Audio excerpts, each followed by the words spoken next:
Hello, and welcome back to another episode of When Life Feels Messy. Hello. Hello, you wonderful listeners. My name is Erin Raspberry, and I'm one of your wonderful hosts. And my name is Ashley Guerrera, and I'm your other wonderful host. And we are so excited for this episode because we have our special friend, Christine Torres from the Pioneer Center of Student Excellence. Yay! Insert claps and applause. Yes. Yay! Yes. She is not only our coworker, but a really sweet friend. And so we're super thankful that she is here. But we kind of wanted to give a little synopsis of why we wanted you to come on here because we have a lot of crossover. We get a lot of students that come in, and of course, like the mental health aspect of wanting to start therapy, work on things. But in that they are students, and a lot of times they also come with struggling with knowing how to do academic stuff. And so whether it's studying or figuring out like how to take tests appropriately or manage their time. And so there's a lot of crossover of us referring to you.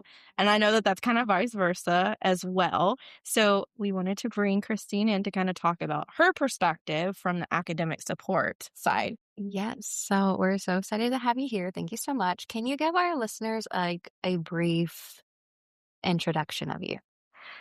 Yes. First of all, just thank you for this opportunity. I know it's something we've been speaking about for a long time, and we finally got to sit down, and here we are today. So thank you.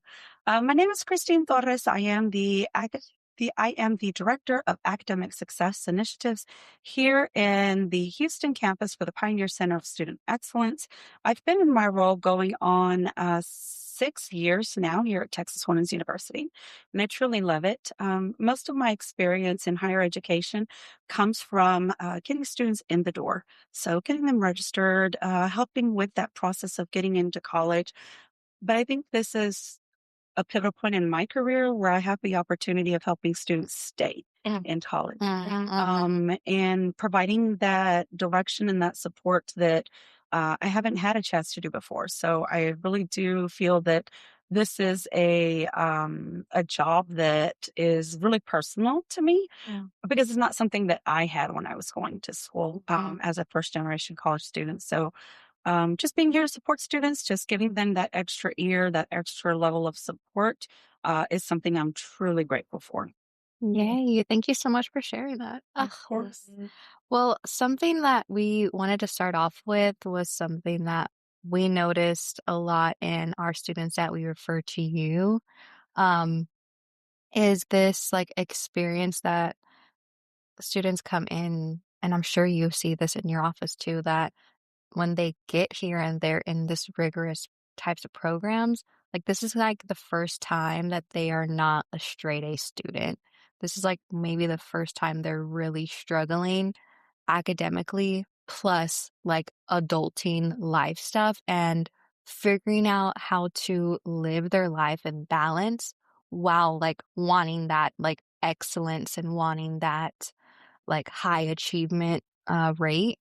So I'm curious if you could share a little bit about like your experience with students that come to you that are in that spot of potentially like not making A's for the first time or like figuring out like, is this something that I'm even good at because I'm like now making like B's?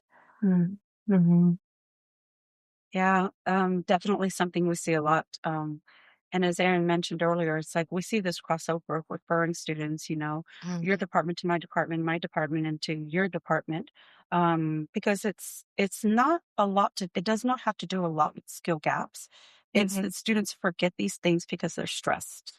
Their mental health is something that's not being addressed, their stress level, their finances, all of this on top of having to meet the rigor of their programs. And it's something that a lot of people struggle with. And isolation is one of those things that I think makes people feel like it's just them going through this when it's not.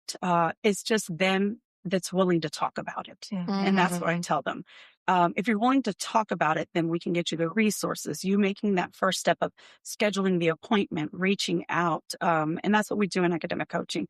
We do, part of it is teaching strategies, but also teaching these essential skills as adults now, because a lot of these students, whether they're on their own, have the family support, have the support from their spouses, whatever it is, it's that the lack of confidence starts to set in.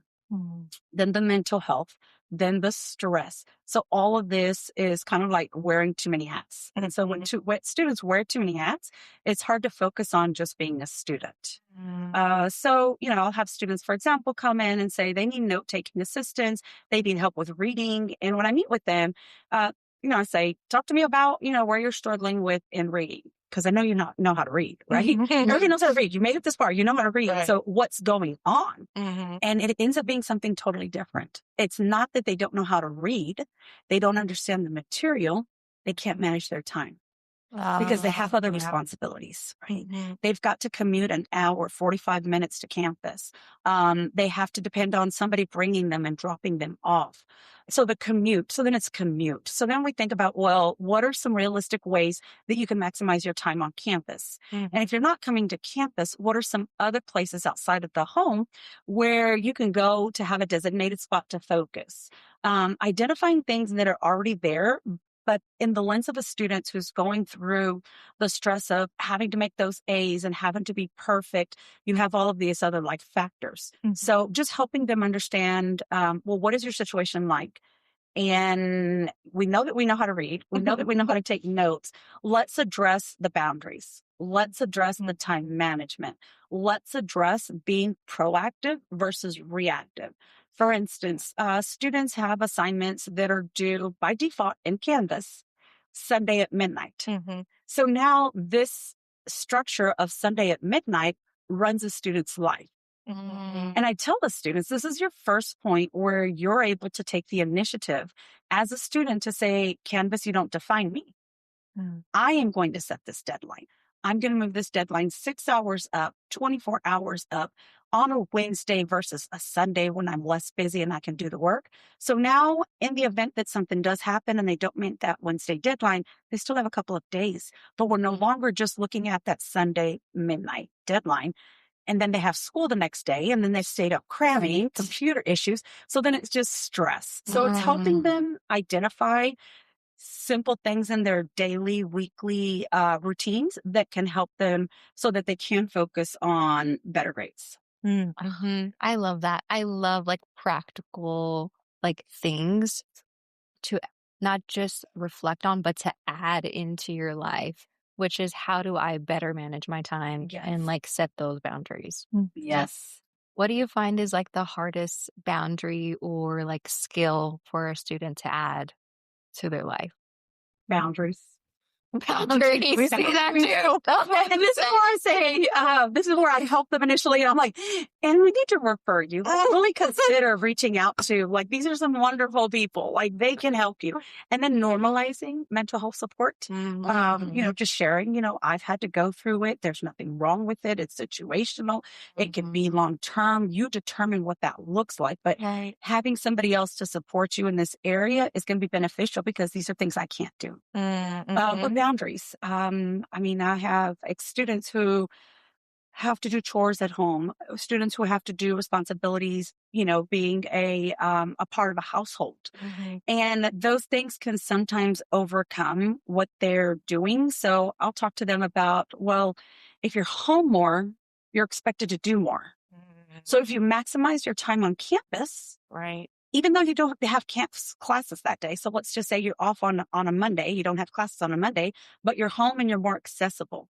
So family sees it as spending time with you, being able to share things with you, drop in when they need to. And students aren't comfortable with that boundary. They could also be with roommates, right? So there's so many situations, children. But I tell them, well, let's maximize your time on campus because what's essential here is routine. So if we have a routine that every Monday through Thursday, Monday through Friday, from 9 to 4, 8 to 5, I'm on campus, then this is where you're a student. So now when you're at home, you're a sibling, you're a spouse, you're a partner, you're you. But if we can focus in on what we used to focus in when we were in grade school, and anything prior to college, it's like you were in school from 7 to 3, 8 to 4. So if we could put that mindset back in, then it shifts and helps with the boundaries. So they're not necessarily addressing the boundaries in that situation, but they are controlling their environment. Yes. That's such a good point because it makes me think of like with work-life balance, right? Of like, you try to be very intentional of like, I leave work at work kind of thing. And there are definitely people that don't do that. And you see where the burnout happens. But that's something like I hear, and I'm sure you hear all the time, and you as well, Christine, of it feels like every second of the day they have this sense of I have to be studying or guilt if I spend 10 minutes doing anything else, or I have students that are like, I want to go to the gym, but if I'm not walking on a treadmill and studying at the same time, then I can't do it. And it's like, what? A jack of all trades, a master of none. Right. Yes, literally, Yeah. literally. And and they think that this works for them because they can walk and use their phones, right? Right. So it's Mhm. kind of like double standards. It's like if I can walk and use my phone, I can study and be on my treadmill. Right. But it's the focus. You can't do two things at once. It's Mm-mm. hard. It's difficult. Yes, you can listen to music, relaxing music while you study, but to do two tasks at once, it's different. To play two roles at once, it's different. Mhm. It's manageable, but it's not sustainable.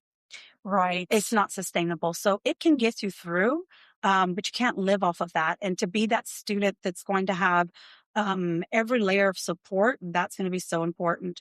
I'll talk to students. So the example you gave about a student who just doesn't have time to go to the gym, um, I tell them to pack their clothes before they come to campus so that they don't have an excuse not to go to the gym. Mm-hmm. And then they already have their clothes and they can go to the gym before they leave home because we've Yeah. got the gym on campus. Yeah. So it's a resource for students. It's a way for them to be able to break from their daily routine to do that. Mm-hmm. We also have students, and I'm sure you've seen this on both of you have seen this on numerous occasions where a student does feel guilty for sitting out for those 10, for those 15 minutes, Mhm. for those breaks, but yet they can't sleep. Right. It takes them hours to go to bed. Or they're focusing and they want to focus on, let's say they're reading and they want to read for 3 hours straight. But maybe after 45 minutes, their mind is wandering. Mm-hmm. They're getting up to go, get a glass of water in their home and they end up washing dishes. Well, that's 30 minutes. Mm-hmm. Just take the break because you Right. deserve it. So, understanding and normalizing that you deserve a break is very important. But a lot of Yeah. times when we're not managing our time well and we're waiting and we're procrastinating, then yes, it's easy to feel that way. Mm-hmm. That part of like students feeling like they deserve a break, that is so hard. Like Yeah. that's a lot of what we see. Like they don't feel deserving. They don't Mm-hmm. feel worthy because their grades, their academic performance isn't what it used to be. Mm-hmm. And I'm Mhm. like, whoa, let's dig into that. And also, how do we like become okay with the way that you were showing up before this? It's not working. Like you said, it's not sustainable here in this part of your life in this season. Mm-hmm. And that's hard. That's hard to like redefine for yourself. I'm not sure if you've experienced that too. Yeah. Well, I think too, like, it makes me think of this element that I hear a lot, which is I just have to get through the semester, right? Mhm. And it's like, cool, but this is J1. Like, it's not just this semester, like, you're creating this habit and pattern that you're going to continue if you don't change anything, and that's 2 years worth of this. And what's gonna happen when you burn out and you don't have anything, and then you're going into harder semesters where you're then balancing more field work, Yes. like, I appreciate you saying the sustainable part because I wish that that was more emphasized and looked at of it's not just about surviving this semester. Like, it is about being able to survive and sustain healthy habits that you learn now so that when you do get into the work field, you have good boundaries already set up. So it's not this issue with work-life balance in the future. So yeah, Yeah. I do see that a lot. And I appreciate you bringing up too of like just the external factors because I do feel like going back to like your note-taking example. I feel like that's something that I hear a lot too is, well, I just like can't figure out, right, a system of like how to do this or how to study. And it's like, I just don't think like I'm meant to understand this or I can do this. And it's like, okay, Like, what else is going on, like, outside of this? And I think that's a piece of it of it feels like it defines them when they have this moment of, like, maybe I'm, like, trying to read certain, like, content or it's just not clicking for me, and it feels like it then, like, defines them versus, like, being able to zoom out and look at, like, there are multiple, like, facets of your life and things going on, and it's like we don't Yeah. at all recognize that, and it's, like, Mm-mm. straight of, like, all or nothing. Either I get it or I don't get it, and there's no in between. Yeah. Mhm. And I'll tell students, going back to that, the what did like I'm gonna use my name as an example. What did Christine like to do before this Mm, semester, mhm. before she started this program? Yeah. And I'll have them create a list and I'll ask them to commit to one of those things that week. Mhm. Mhm. That week. Commit to one of those things because you need that back in your life. Yeah. Right. That's where we get that time. That's where we get that balance. But also normalizing struggle. Mhm. I think that's important. Um, like you said with the J1s, it's a very rigorous program, high stakes, the investment financially, time wise, everything's going in to these programs. But I tell students when I see them and most of the time when I see them, it's after a bad exam or not what they expected on an exam. And that's where we start seeing more students come in. What am I doing wrong? Um, and we'll sit and talk about it and we'll say, the first thing they say is, I've always been an A student. I've never had to study a long time. All I could do was just read and I'd be ready, like for a test. Well, now we're tapping into critical thinking. Mm. It's not just back in my days, it was scarf it and barf it, right? You just take it all in and then you just perform on the exam and you're done. Mhm. And you don't use that information anymore. But it's not like that in these programs because it's critical thinking. You have to think that you're going to be a nurse one day. You're going to Mhm. be a doctor one day. You're going to be whatever you are. So I have students visualize that now. And I tell them, you're no longer studying as a student. You're no longer studying as you. You are studying as nurse, as Mhm. psychologist, Mhm. as professor, whatever you are. Think of yourself in that mindset. So then we start visualizing those goals, right? Mhm. As a nurse, why would this be important? So asking that critical thinking question of why, getting down to the root.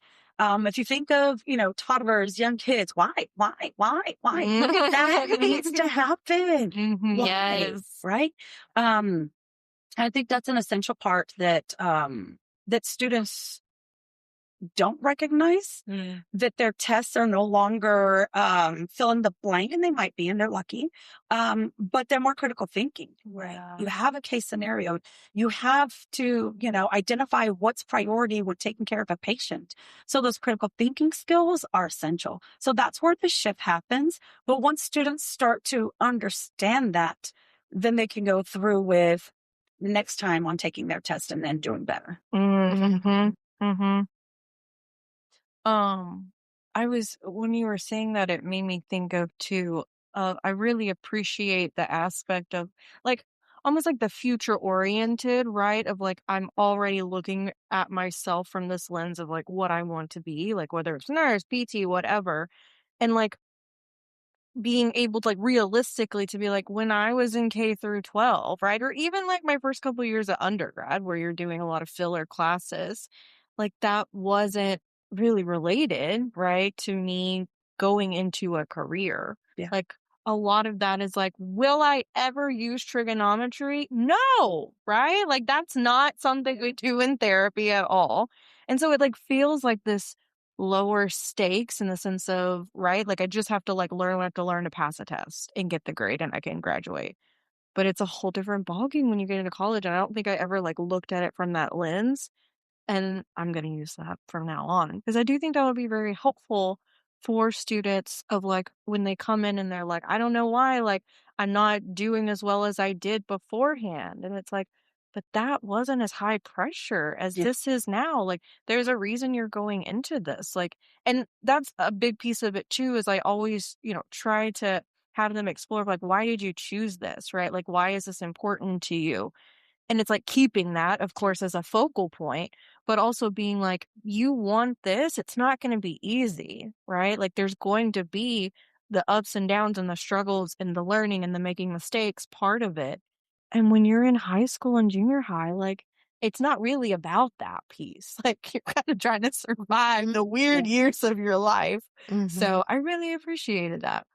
Also, what you said about normalizing, the struggle. Mm-hmm. Oh my gosh, that is a lot of what, like, we see here too with students. Mm-hmm. I just, like, had a conversation the other day of, like, what's the difference between, like, pain, suffering, and struggle? Oh. And that was really hard for, like, the student to sit with because they were suffering with all the meaning making they are, like, thinking about from failing this exam. Mm. There's so much meaning being made about who they are, what their life is gonna turn out because they just failed this one exam, Mm. and that's suffering. But how about we notice the pain? Wow, that hurt, right? I was not expecting that. Like, that was really, like, painful to know that I didn't show up for myself. Mm. Yeah. Um, Something I tell students as well is like your performance on this one exam, it doesn't define you. Mhm. It's not going to keep you. We're going to continue trying. We're going to identify some better ways for you to take in this information. Are we doing these things? Can we do these things with more intent? Mm. Being proactive. But struggle is not a sign of failure. Struggle is not a sign of failure, and it doesn't mean that you're not smart enough. It Mhm. just means you need to take a different approach. Oh, So I'll yes. ask the Mhm. students, what did you do before this exam? How did you prepare? Mhm. Most most of the times is I didn't have enough time. All right. Well, when is your next exam in this class? Oh. Let's say it's a month away. Okay. So we need to create a study guide for the next 4 weeks to get you through that next exam, because this next exam is going to be high stakes on you Mhm. because you didn't do good on this exam. Yeah. We'll look at things like, are you off from work? No. Can you take vacation so that you have more time created in your schedule? What are some things you wish you would have done prior to this last test? Start sooner. Great, we're doing that. Where did you study? Well, I did a lot of studying at home, but that really didn't work because of the distractions. Can you commit to 1 day a week, 2 days a week studying on campus? Yes, we're going to add that as well. Mhm. Did you read before going to class? No, that's essential for all of your classes, but we're going to make it mandatory for this next class. Are you taking notes in class? So we start going through what's going on and where are some things they can do different. Um, and then on the flip side, we do have students that just like, well, what can I do? I didn't do good. What can I do? And they want and expect just a resolution. Mm. And I can't be that magic pill. Mhm. And it has to be changing patterns in little ways, right? What are the little things you can do that'll eventually add up to a big change at the end? Mhm. One of the things I love doing this, I love telling students to keep a habit tracker. Mm. So I'll start the conversation with, do you know how to use Canva? And then Canva's like everybody's like life, right? It's like, yes, I know how to use Canva. Oh, I want you to look for a habit tracker, or just go to Google, find your habit tracker. And I want you to find the one thing that's stealing your time. Mm. Phone. Yep, it's always the phone. Always the phone. The phone.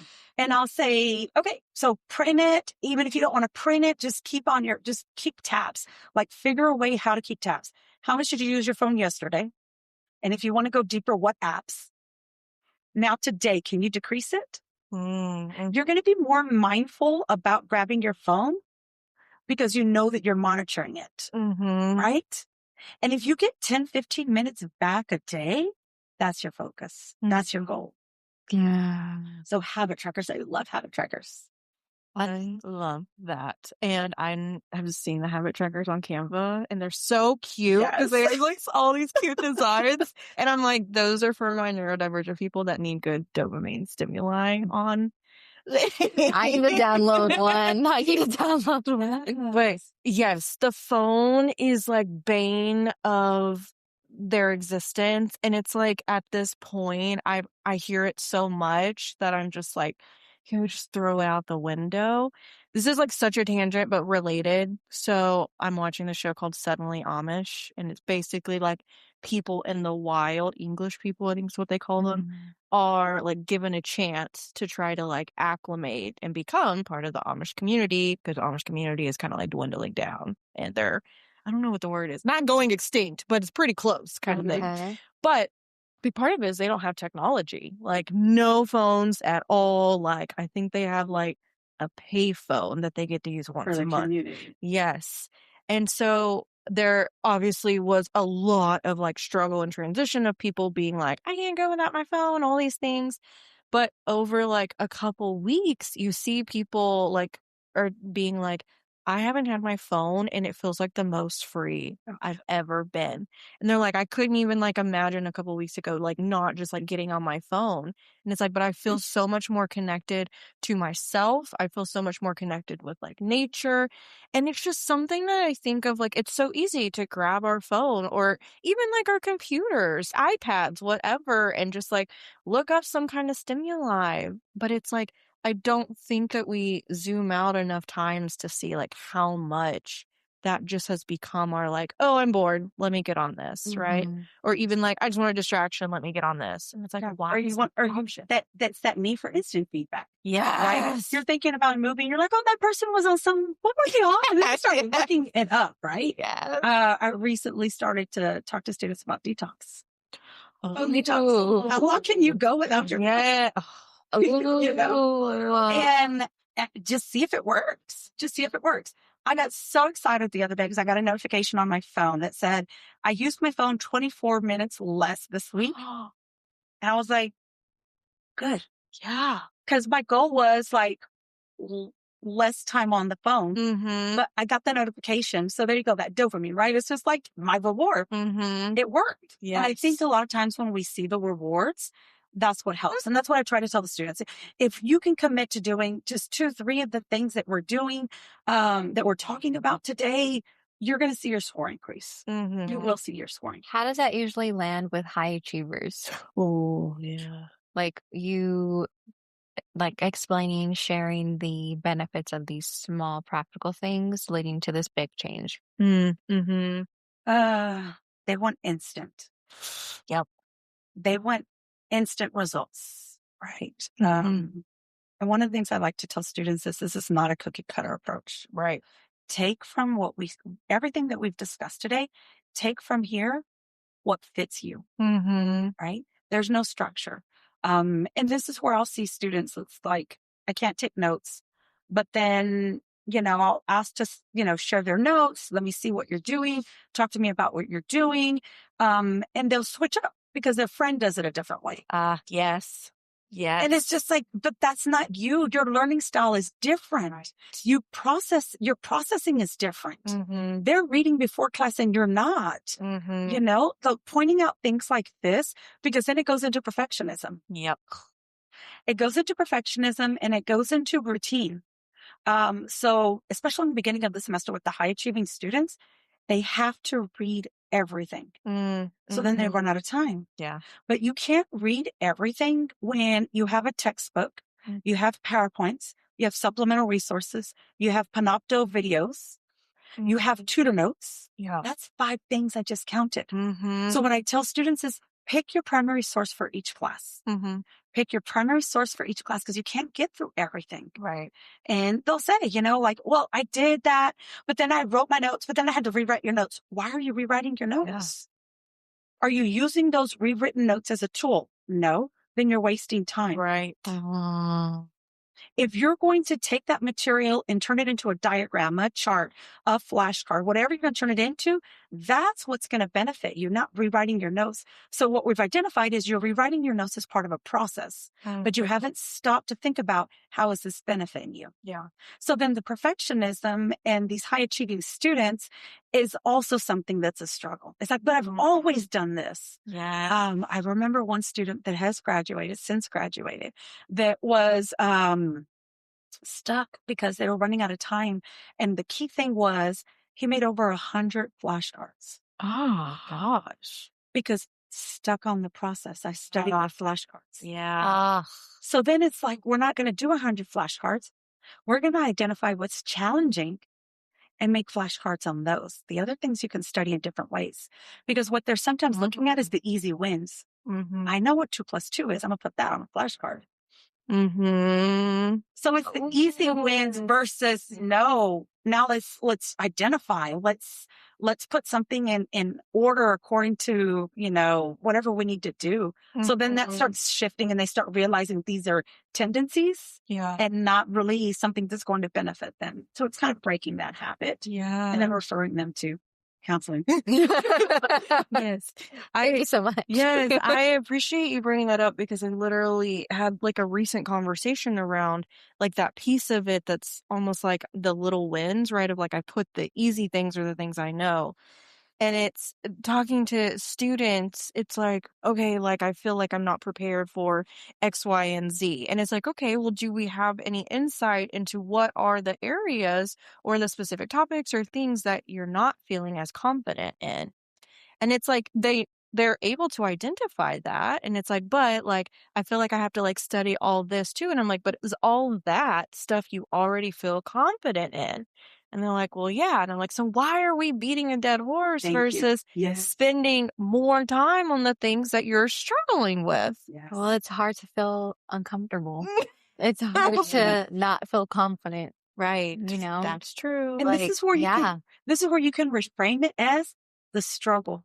Yes. You're struggling, so you need to spend more time on what you struggle with and being comfortable being a struggle. Yes. Growth only happens in the uncomfortable. period. That's it. Oh my gosh, Wow. I love that. Me too. I guess a little segue because I hear this all the time. And granted, obviously, we are the mental health people, and people come in all the time that are high achieving and struggling and feeling all the things with this. But a big barrier that I see, and I'm curious from your perspective, is it's really hard for them to get past seeing any progress, any growth, any capability outside of what grade they got, what their GPA is, if they always were a 4.0 and now they're like a 3.9. Like it feels really hard for them to acknowledge anything outside of that difference. And I'm curious from your perspective of, is there anything like you recommend or something that you've seen is maybe a way that kind of gets through that's like, this is a healthier way of looking at progress or identifying it? Yeah. I see it too. So when I ask students what their strengths are, they can't come up with anything. Mm-hmm. When I ask them what their challenges are, they can come up with the list. Yes. They can come up with the list. So then we focus in. So what are your strengths? Well, I heard you go to class every day, showing up, Mm-hmm. right? Commitment, Mm-hmm. determination. So we're bringing some of those things back into the conversation. I don't do good on exams, but I do good on everything else. Great. Let's practice the exam piece. Mm-hmm. Let's talk about test taking. Let's talk about strategies. Let's identify what's causing the testing situation to happen. Is it anxiety? Is it situational? Is it that you didn't prepare? Is it that you crammed? Is it that you just don't know these new words? That you don't know how to solve these calculations? Actually, I had a student drop by yesterday. I was so excited for her. So she came in not doing well on her exam and, went over a couple of pointers, and then she came in yesterday to give me an update. I was on cloud nine. But she said that she figured it out, that she started feeling uncomfortable with going into the testing situation and doing these calculations. So she started practicing and practicing and practicing and practicing. And she, just like I said, she built the speed, she built the confidence. She said she was in class and that the teacher put a problem on the board, and the teacher says she didn't want to put anybody under pressure, but if anybody wanted to, say the answer or, talk about the problem. And she said that she asked the teacher to identify it, to check her work. She's like, great. She got it. And I was like, yes, you did it. You did it. Yes. I was like, so what was it? She's like, I just didn't have enough practice. Mm-hmm. So we identified that. So now when it comes to time to test, she'll be ready. And I tell students too, it's like, you only have 3 tests a semester, in a class in a semester, 3, 4 tests. How many times do you have to prove yourself? Right. Mm. So it's a new experience for you. And guess what? It's going to be a new experience next semester too. Yeah. So if we practice putting ourselves in a situation where we're under the same stress, like I feel the pressure, the time is going, I'm doing all this, but at home, then they start building that tolerance. They start feeling comfortable. They start understanding how to read questions and take their time. Like it starts getting better. Mm-hmm. Wow. I'm so like happy for that student. Yeah. Like it's so wild. Like just the small thing of I need more practice Mm-hmm. and getting over whatever negative or like bad story you have about why you need more practice Mm-hmm. to just I need more practice. I'm going to practice. Right. And boom, the change there. Yes. Mm-hmm. Yes. I think it makes me think of something too. And I don't know, I'm sure nursing does it because I'm pretty sure they have like checkoffs or whatever Yes. too. But I hear it a lot more like PTOT. Mhm. And it's like so much stress, anxiety of like, I know I have like a practical, a check off in a couple weeks and I'm like already feeling anxious. And it's like, okay, what are you feeling anxious about with it? And it's like, well, like people are going to be watching me, right? And like I'm worried that like I won't like remember what to do right. And it's like, okay, so we have 4 weeks until then. So what's your game plan on how often you're going to practice that? Right? Like you already know what you're going to be evaluated on. You have peers, you have mentors like for the class above you. They call them something. They're bigs or something. Yeah, It's they're like big. sorority stuff. But it's like, what is your game plan here? Like you're sitting in the space of anxiety right now, feeling unprepared, but you don't have to remain in that, Well, right? yes, You have a excellent. lot of time to be able to change that. But are you going to sit in this anxiety and just feel like, well, I'm not going to be able to do it?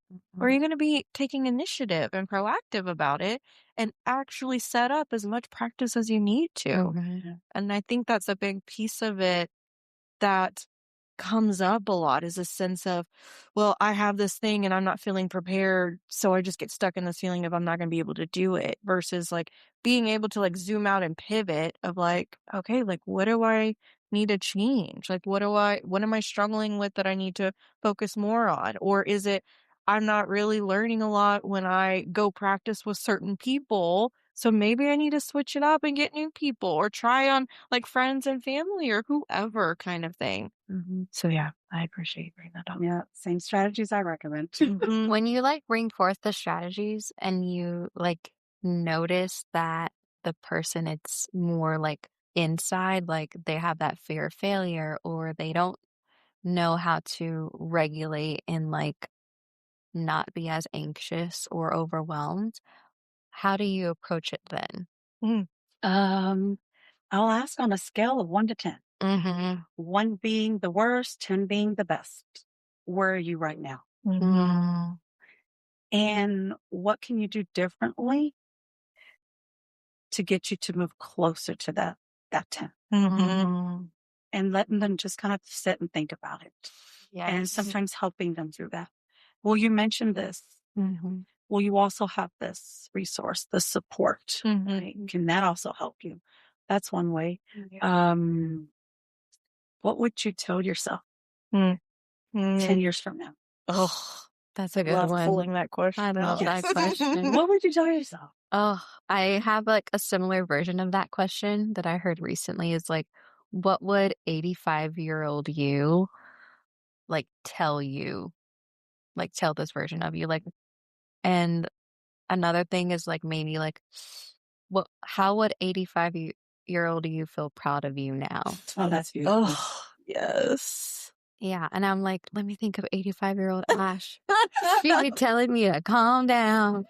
She'd be telling me, go get that coffee, girl. Mhm. You know, like similar to that, like, what would that future version of you like Mhm. really need you to do or really like be proud of you for doing? Yes. Yes. It normalizes, it helps normalize the situation Mhm. and separate the feeling from the action or the lack of action. Mm. Mhm. That's so important. On that same note, but like a little segue is like Mhm. when there is like lack of action, or maybe what they're doing isn't working and it turns to like pause. And it turns to like creating like a poor semester for them, like Mm. with grades wise, or even just for their own personal expectations. How can that become like a turning point? Like, have you seen that for students where like a bad semester or a bad few weeks, like is like that point of like now, like that valley when you're like on your journey and you hit a valley and then all you can do is go up. Mm. I mean, there's times where students can't go up, like they're to the point where they can't go up. But I talked to them about understanding what got them there, Mhm. understanding what got them there. Sometimes it is mental health, sometimes it's personal problems that are going on, and letting them know that it's okay.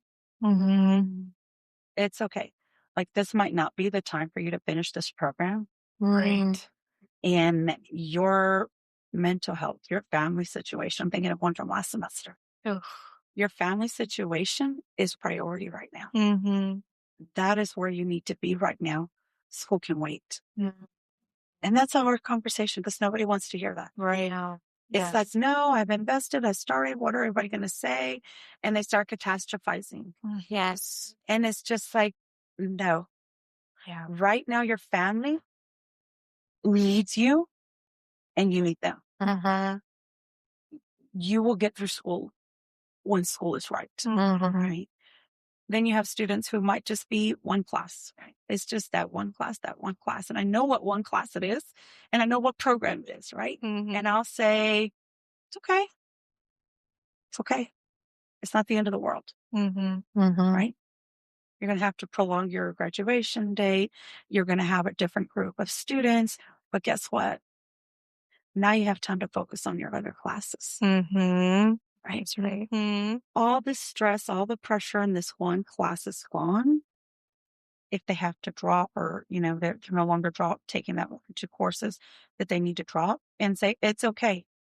So you were going to this class Monday and Wednesday, Tuesday, Thursday. This is now where we're going to shift our focus and we're going to use this to get these grades better. Mhm. And then just understanding the withdrawal process. Mhm. I think students feel like a withdrawal is like tainting your transcript forever, Yes. They you do know? feel that way. And one of the things I love doing when I have students in my office or even virtual is I'll say, and I'll put my degrees on my wall and I'll say, look here, where do you see the withdrawals?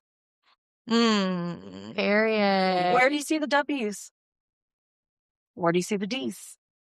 Where do you see the C's? Mhm. Where do you see the A's? Where do you see the B's? Mhm. Your goal is to get this degree Mhm. and life happens. Mhm. And that's okay. Wow. That is okay. Mhm. So one withdrawal right now is better than you getting kicked out the program and sticking it through and then end up Mhm. getting that D and F where it has bigger consequences. I'll have students create a pro and a cons list. Mm. What are the pros of staying in this class? What are the cons of staying in this class? Yes. Mm. And I'll let them make that decision. I've never told a student this is something you should do. It's just Mhm. like pro and cons, Yeah. you know? Yes. Yeah. And they come back and they do pass those 2, 3 classes that are in, and they're retaking the next class, and it's okay. Mhm. They have a lighter load. And I was like, and you were asking for part-time. You got your lighter load now. Look at you. And they're doing great. Literally. And they do great. They do Yes. great. Wow. It sounds like also like you like sit and be present with students with so much honesty Mm. about the reality of their situation. Yeah. Like the actual like moving parts of not just the situation, but what they're doing or not doing. Mhm. Thank you. Yes. Yes. Mhm. And I know too, like going back to the piece of it of like when we have students that like fail out of the programs, right? Or they have to do those withdrawals. I hear a lot of times of the catastrophizing of like, I'm never going to be able to like do this. Or this piece of like, now I'm withdrawing, which means I'm going to be in a whole different cohort and people are going to judge me and all these things. And I'm like, why is your degree about other people? you know? Like, why does it matter if someone knows that you came from a different cohort? Like, are they doing your work for you? Yeah. Like, Yeah. why do we give people so much power? And I hear that so much. And it is, of course, like heartbreaking when you hear people, like that do get kicked out of the programs and things like that. But it's also this piece of kind of like what you were saying of looking at again, like what are these external factors? What's going on for you? What might be priority? But also, this doesn't have to be the forever place. Like, you will figure out how to pivot. This is a growth point that feels really hard right now, but it won't be what defines you forever. Yeah. And I think that piece is something that, again, it feels so all or nothing of like, well, I wasn't able to do this, so that's just like my life now. And it's like, no, no, no, no. Like this isn't it. You know what I Mhm. mean? Like Mhm. this door is closing, but there's a good window open somewhere else, and it's like now you have to find what that is. And maybe that's like you got to get some things together in your life before you try to go back to school or whatever that looks like. Or maybe you decided to go into nursing and it wasn't really what you wanted, but it was what you were told, Yeah. right, to do. And maybe this is an opportunity for you to actually seek something that does work for you, Yeah. you Mhm. know? Mhm. So, yeah. Yeah, I'll have students over, that's just like, well, I don't know if this is what I want to do. That's okay. We can worry about that after the semester. Your goal is just to get to the end of the semester because you've already paid for it. You've invested in this class. Can you still pass? Yeah. Let's pass it. Yeah. Have you reached out to your professors? Do they know what's going on? Okay, let's pass it. And then over the break between semesters, working with career services. Mm-hmm. Let's figure out a Yes. different path. Yes. Yep. Yes. Yep. Yep. Um, moving on a little bit more, but it sounds like a lot of your job is you separate the failure from the person.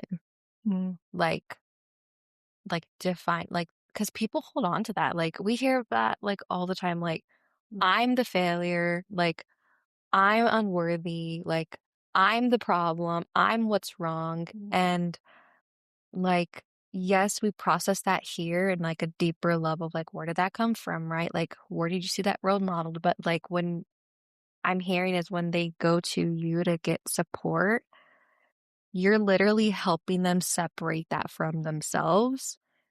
And it's so beneficial that they see it in this practical way because they take that after they leave here. Yeah. Well, Mhm. thank you. Yeah. I hadn't really looked at it that way. It's just kind of the things Yeah. that I've just done with the students, and I hope that they're able to separate those two. Yes. Mhm. So thank you. Well, we have like some reframes of like failure. And I'm like, I've literally heard Christine say that like all the time. Like, not just today right here, but like, my strategy isn't working. Like, Mm, turn I'm not smart into my strategy isn't working. Mhm. yeah. Like, that is so big when Mhm. people can actually let themselves receive that. That's the part is to be able to receive it, Mhm. right? Of like you can tell yourself these things, right? But unless you're intentionally trying to really sit with like, what am I saying and holding that space for one, I'm a human and things happen. Two, I'm a student, which means I'm supposed to learn and grow, which means I'm not expected to know everything. Sorry, that was so rude. So I do think like there's this piece of it of, and we talk a lot about this, I think in sessions, but also on the podcast of intentionality. Like you have to be intentional. It's like what you said earlier about like, you're not the magic pill. We're not the magic pill either. Like, and I think that's a piece of it too, that sometimes is a misconception about like our resources here is that they're expecting they come to us and we give them an answer. And it's like, no, no, no, no, no. Like, we are here, like, for support and to offer, right? Like, maybe different frames of mind or also learning more about yourself, but you have to do the work. Like, we can't do the work for you. Like, that's a piece all the time that I hear, and something that I keep in mind is like, if you're ever in therapy and the therapist is doing more work than the client, then something's wrong, Yeah. you know? Like, 100%. and I think that's a piece of it sometimes too, that it feels like, they want us to be doing all that work and just tell them, and it's like, no, like that's not going to Mhm. help you grow. Yeah. you know, Mhm. but use the resources because it helps you form, right? Like into not only the student, but also the person, right? That you want to be not only in life, but in this field, of course, but also taking that accountability and intentionality of like, I have to be the one Mhm. to do the work and take control and take ownership of this. And I think that's a really hard piece. And I'm not sure why it is. I hear all the time of like, it feels like generational changes and like COVID really like messed with this sense of like immediate gratification, right? Versus like actually like feeling like, okay, I got to work for it kind of thing. Mhm. I don't know if there's any truth to that, but it's definitely interesting that it feels like I hear more and more of what feels like I just want a solution or an Mhm. easy answer. Yeah, I'll tell students, welcome to adulting. Yes. Do you know what that's called? That's called adulting, right? Nobody's going to set your alarm and tell you to get out of bed and go to class and to show up. And, why didn't you eat today? Because I didn't have time to pack lunch. Can you pack it the night before? Right. Right. Well, I didn't go grocery shopping. Can you make sure that you keep a grocery list so that, what you get, what you need from the store? Mm-hmm. Can you rent a locker on campus or check out or reserve a locker on campus so that then you can have snacks there? So that there's little adulting reminders that still happen, Yes. that still happen. And I'm sure that when I was going through school, that those are probably adulting cues that I got, Mhm. going through school. So I just think it's just something you need to hear more than once, Mhm. Um, Mhm. and I'll have people say like, "You sound like my mom," and I'm like, "I don't want to sound like my mom." I'm not your mom. But it's like you should pack the night before. Mhm. Like, and I'll Mhm. tell the nursing students, consider it your triage station. Mhm. Your laptop, your cord, your lunch, your jacket, whatever, your umbrella, whatever you need, leave it ready the night before. Mhm. So then we get up and go. Yeah. Period. Yes. Yeah. Literally. Well, I know like so far you've already shared like the different ways that you like show up for students when they come to you for help. But I'm curious if you could provide more clarity of how academic coaching is different than tutoring. Because I feel Mm, like that is a big misconception Mhm. sometimes of like getting that quick fix or quick answer. And I'm like, no, like that's not it. yeah. Mhm. Um, so with tutoring, and this is even something I tell students when they're going to tutoring, it's like, help me understand. I'm stuck here. I can solve this problem, but when I get to this part, like you have to be prepared for that interaction when Mhm. you go to tutoring. And tutoring is just that extra layer of support to help with your reading. You're writing a paper. You don't know how to get started on a paper. You go through a right side. You didn't understand a lesson in math. You go to tutoring. You didn't understand a lesson in pharmacology. You go to tutoring to hear it again, Mhm. right? I don't teach any of those subjects, nor do you want me teaching you any of those subjects, right? But it's the difference here is that we give the study skills, right? And I Mhm. tell students to think, I help you think smarter, not harder. Mhm. If you are trying too much to do something, there's got to be a better way. Right. There's got to be a better way. Yeah. So that's the way I like to kind of promote it is just, I help you work smarter, not harder. Think smarter, not harder, Yeah. and making it easier. One of the things that like just thinking about that is how it relates to real world life. So a student will be taught information in a textbook and it is literally, page one is the first topic, page two is the second one. So we're going linear, right? Mhm. But if it's a diagram and you can't put all of this together, how are you ever supposed to understand that one is connected to three and three is connected to two? Oof. Yeah.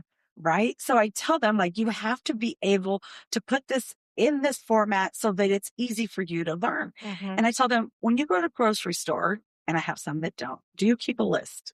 No. Oh, okay. Yes, right? When you go to the grocery store and you don't have a list, do you find yourself going back and forth between each other? Ugh, Forgot something. the worst. Yes. So then I say, well, now for those of you who create a list, okay, is it in any type of order? So let me ask you guys, is your list in any type of order?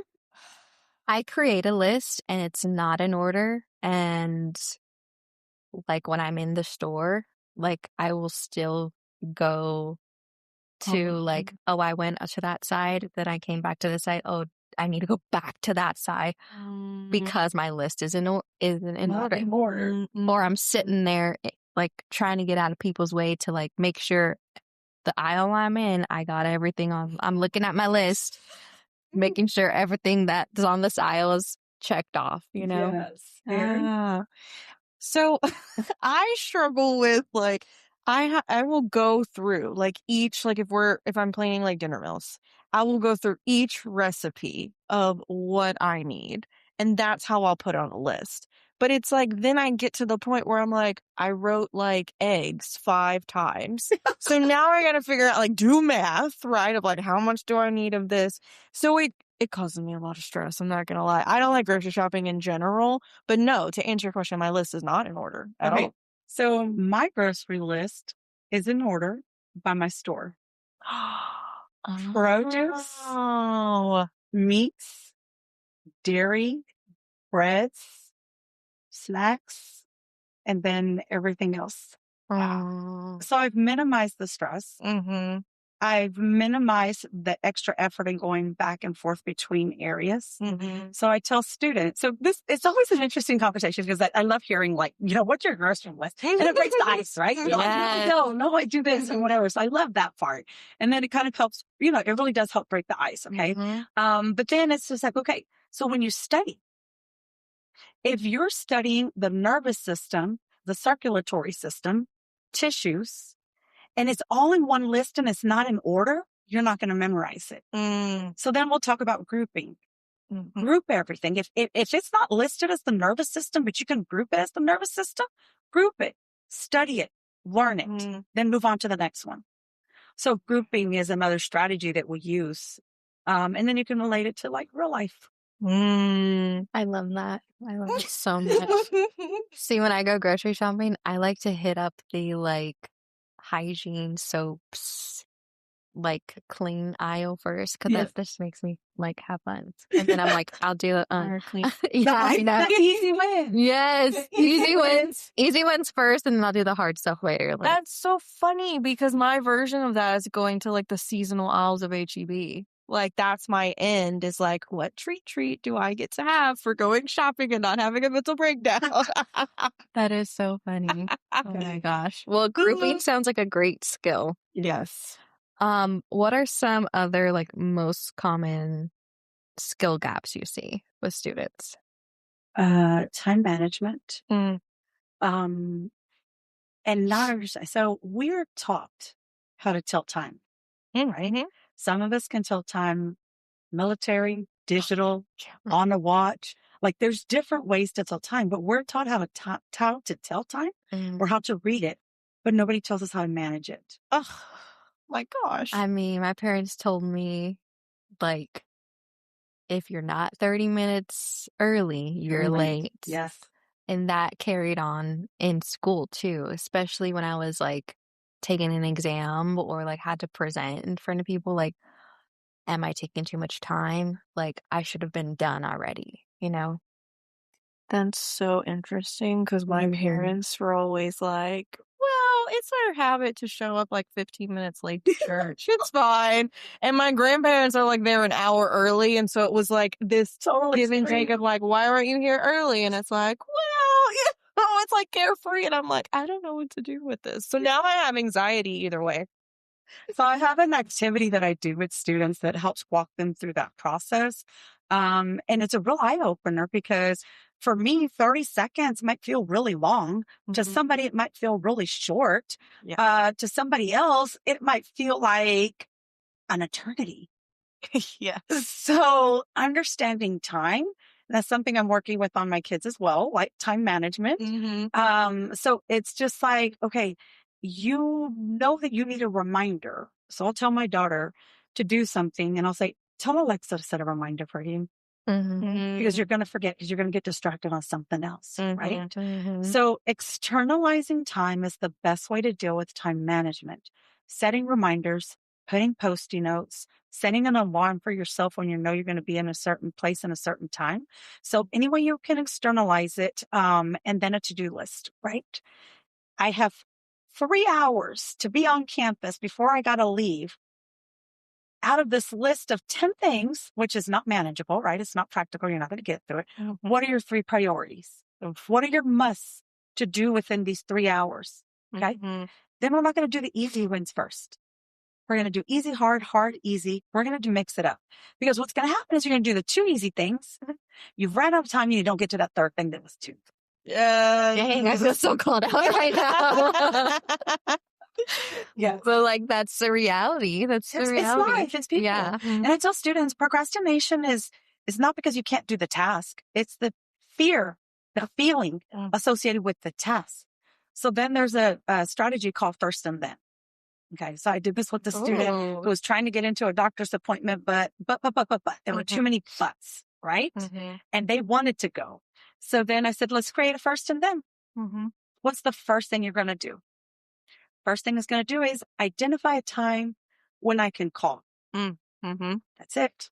I'm not doing anything with it right now. Then when that time comes, I'll make the call. So we've associated the fear of making the phone call. What am I going to say? What are they going to tell me? What if I don't hear? Like, we're already feeling all that. Yeah. Let's break it up. So first and then also, if you have a paper to do. Okay. You have a paper to do first and then. I don't understand the assignment.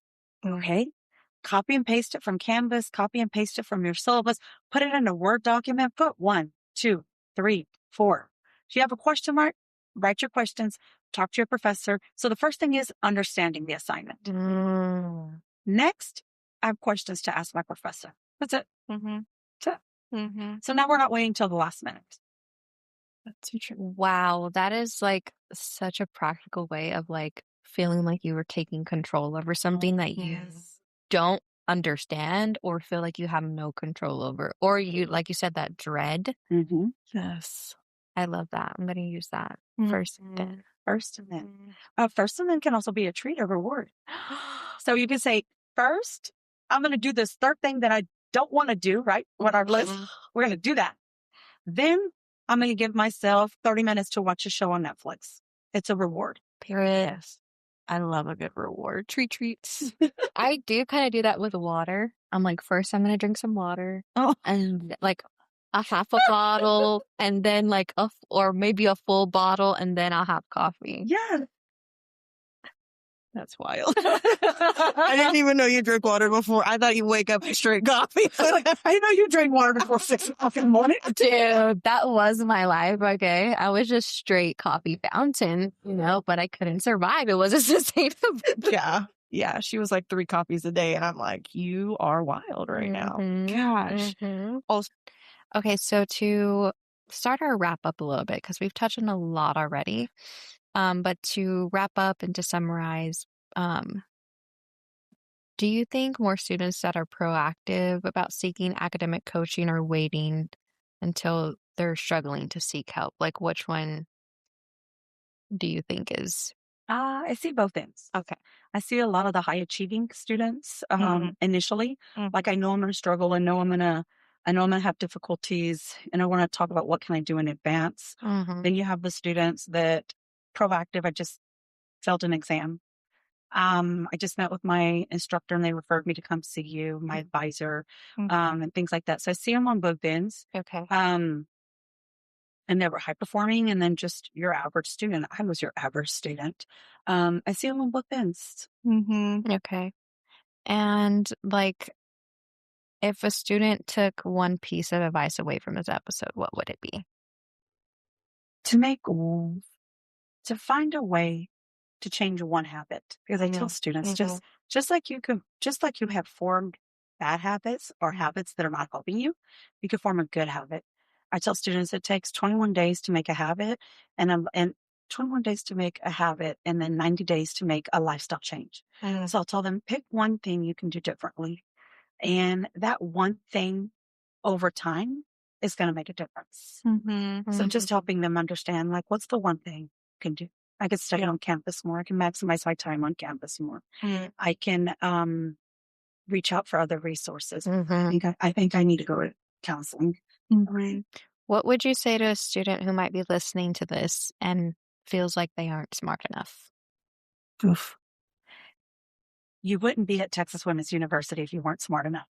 Period. Like you're Period. here. Mhm. Challenge means opportunity. Mhm. Struggle means you're learning, but you're not Mhm. there yet. Mhm. So we all, I mean, remember riding a bike, right? Yeah. You didn't just get up the first time you kept going, Mm. right? You had to fall. You had to get back up. You had to keep trying. You had to keep practicing, and you got it. And Mhm. it's a skill you won't forget. You can get back on a bike and still ride it, Mhm. right? Yes. Might not be as fast, right? Yeah. But Right. it's just something that it is something that you've always done. You've always been smart. Now you're being challenged. Mhm. Now we've got pressure.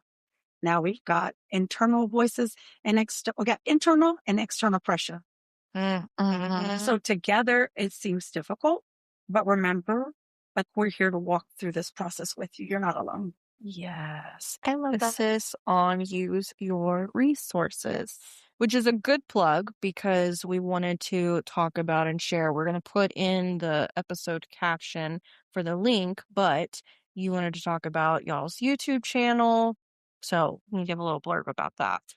We host a couple of 3 to 4 presentations a semester, and each presentation is recorded and posted on our YouTube channel for students to watch. You can click into the descriptions, go straight to the test taking strategies, to the different strategies that are mentioned in the video, but you can also access the PowerPoints or any handouts that are addressed in there. So it's just another opportunity to give students resources when academic coaching isn't always available, or Mhm. students want to kind of try to learn the information on their own and not really reach out to anyone or are ready to reach out to Mhm. someone. Okay. Yes, and utilize that. There's Mhm. a benefit to being able to access it like whenever like you're not in class, right? Or you can't make the workshop or the presentation because we know that that's really difficult to catch everyone.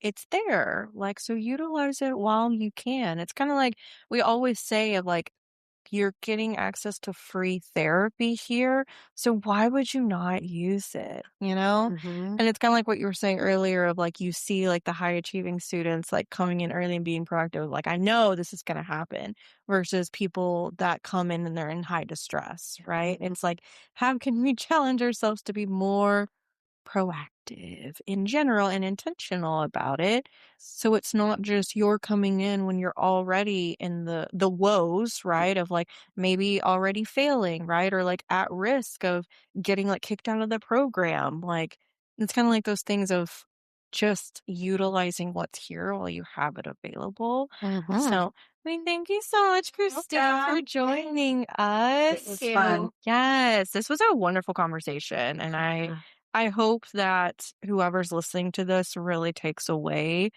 good information, but also just a sense of kind of like regaining some pieces of like confidence and trusting in themselves of like the validation of like, this is a normal thing that a Mhm. lot of us experience. And I'm sure the three of us have our own stories around this. And you're not alone in this. But there also has to be like, you take the accountability to put in the work, Yep. right? And make changes. Yeah, so Agree. thank you for like all that you have shared today and like your mission of like empowering students. Like that is a really beautiful thing. Well, thank you for having me. Yes. Okay, listeners. Well, stay tuned for next month's episode, which will be, I didn't even realize this, silent screens, how social media affects our self-worth in college, which, wow, I didn't even know we were foreshadowing that. Wow, literally. So excited for that topic. Yes, but we will see you next time. Bye.